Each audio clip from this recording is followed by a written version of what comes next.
कि माँ द्रौपदी का 5 पति हैं। शंकर भगवान को पाने के लिए तपस्या की थी, तो क्या ये भी तपस्या की थी कि हमारा 5 पति हो? शंकर जी बोले ये 5 गुण एक में तो नहीं हो सकते, 5 गिना दिए। शंकर जी बोले एक में तो 5 नहीं होगा, पर 5 अलग अलग हो जाएंगे अब तुम्हारे। बिस्मिल्लाहिर्रहमानिर्रहीम। अस्सलाम वालेकुम दोस्तों। एक हिंदू शख्स का पंडित अनिरुद्ध आचार्य से बहुत ही अहम सवाल उसने किया। उसने कहा कि जिसको हम माँ मानते हैं द्रौपदी, उसने उनका नाम बताया और उसने कहा कि हमारी इस माँ का, हमारी इस देवी का जो भी मानते हैं, उसने कहा कि इनकी 5 शादियां इन्होंने कर रखी थी। तो दोस्तों ये उसका सवाल था। उसके बाद उसने कहा कि हमारी एक दूसरी माँ थी, उन्होंने भी एक तपस्या की थी भगवान शंकर को पाने के लिए। तो क्या इन्होंने भी जो है वो तपस्या की थी 5 शादियां करने के लिए? तो क्या एक औरत जो है वो 5 खावंद के साथ शादियां कर सकती है? ये इस सवाल का जवाब हम जानेंगे डॉक्टर जाकिर नाइक साहब से। पहले जानते हैं कि पंडित ने हिंदू शख्स के सवाल का क्या जवाब दिया, उसके बाद डॉक्टर जाकिर नाइक साहब का जवाब भी जानते हैं। वीडियो बहुत इंफॉर्मेटिव है, आइए वीडियो को स्टार्ट करते हैं।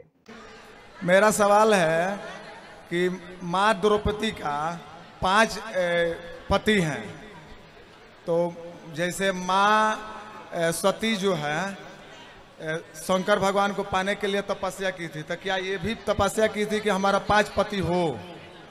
तपस्या ऐसी की थी, माता द्रौपदी ने भगवान शंकर जी से तपस्या करके प्रसन्न किया जी। शंकर जी ने कहा क्या वरदान चाहिए? द्रौपदी ने कहा हाँ कि मुझे ऐसा पति चाहिए जो बहुत सुंदर हो जी।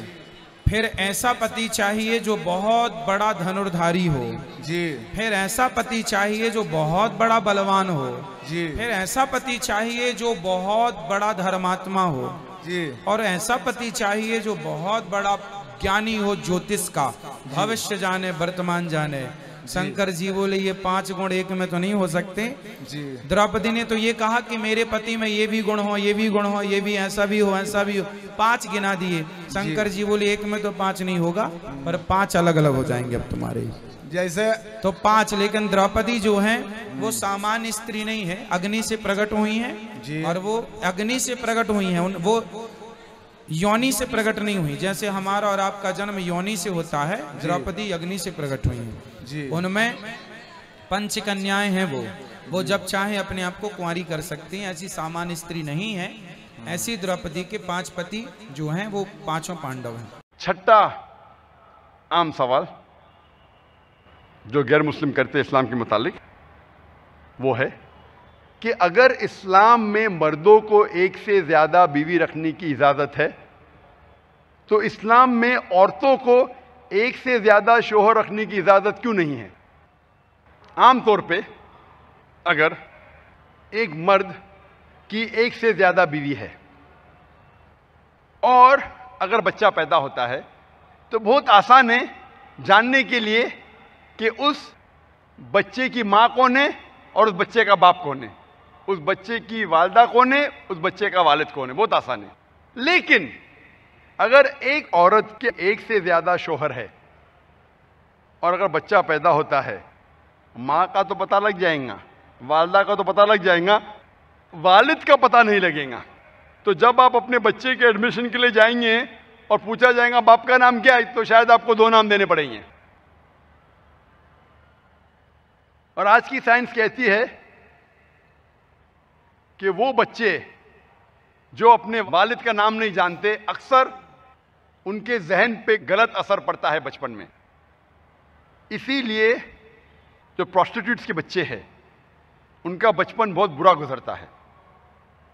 मैं डॉक्टर होने की वजह से मैं जानता हूं कि आज की मेडिकल साइंस एडवांस हो चुकी है और कई टेस्ट है, डीएनए टेस्ट, जिससे मालूम पड़ सकता है वालिद कौन है।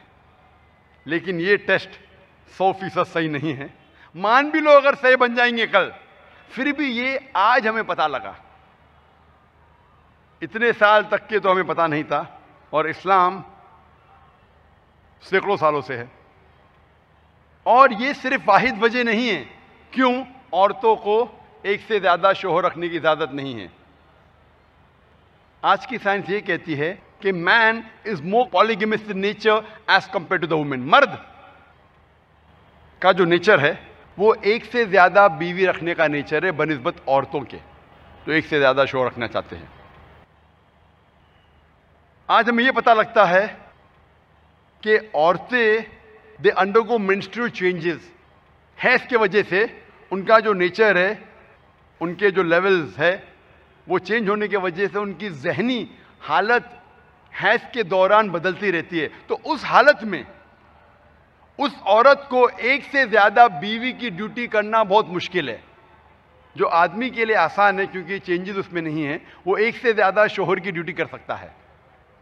और आज की साइंस ये कहती है कि अगर एक औरत के एक से ज़्यादा साथी है, जो सेक्सुअल पार्टनर है, अगर एक औरत के एक से ज़्यादा साथी है हम बिस्तरी करने के लिए, और अगर वो सब लोग आपस में they are trustworthy, they are faithful,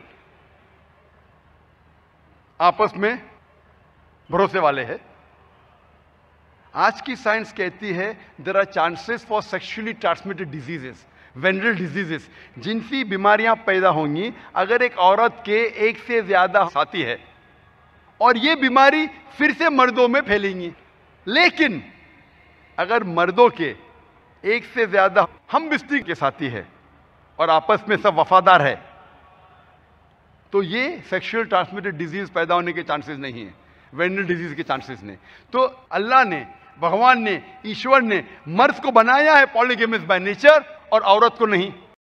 मेरा नाम सुमित सिद्धू और मैं आपसे हज़रत से कलमा पढ़ना चाहता हूँ, शहादत का कलमा।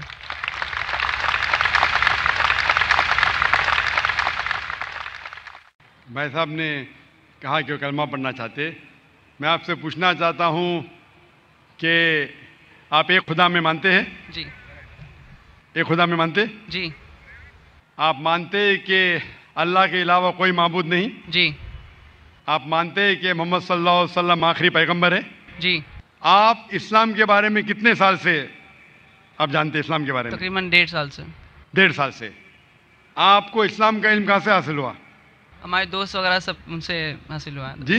हमारे दोस्तों से। दोस्तों से, ठीक है। और आप मानते हैं कि बुत परस्ती गलत है? जी। आपको कोई इस्लाम कबूल करने के लिए ज़बरदस्ती कर रहा है? नहीं, कोई नहीं। कोई दबाव? नहीं। कोई फिजिकल प्रेशर? नहीं। कोई इकोनॉमिक प्रेशर? नो। आप अपने दिल से कबूल करना चाहते हैं? आपके होशो आवाज़ में? जी जी। इंशाअल्लाह मैं अरबी में कहूँगा और आप उसे दोहराइए। अशहदु अशहदु अल्लाह अल्लाह इलाहा इलाहा इल्लल्लाह इल्लल्लाह व अशहदु वअशहदु अन्ना मोहम्मदन अब्दुहु व रसूलुहु। रसूल।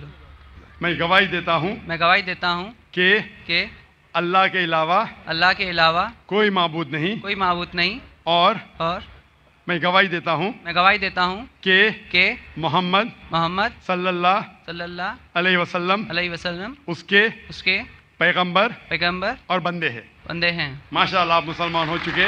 और मैं अल्लाह सुब्हानहू व तआला से दुआ करता हूँ कि अल्लाह सुब्हानहू व तआला आपकी जद्दोजहद को कबूल फरमाए और इंशाअल्लाह आपकी मुश्किलातें उसे हल करे और इंशाअल्लाह आपको जन्नत फरमाए। तो दोस्तों ये थी आज की वीडियो। ऐसी ही इंफॉर्मेटिव और इस्लामिक वीडियोस के लिए चैनल को ज़रूर सब्सक्राइब करें। मिलते हैं नेक्स्ट वीडियो में। अल्लाह हाफिज़।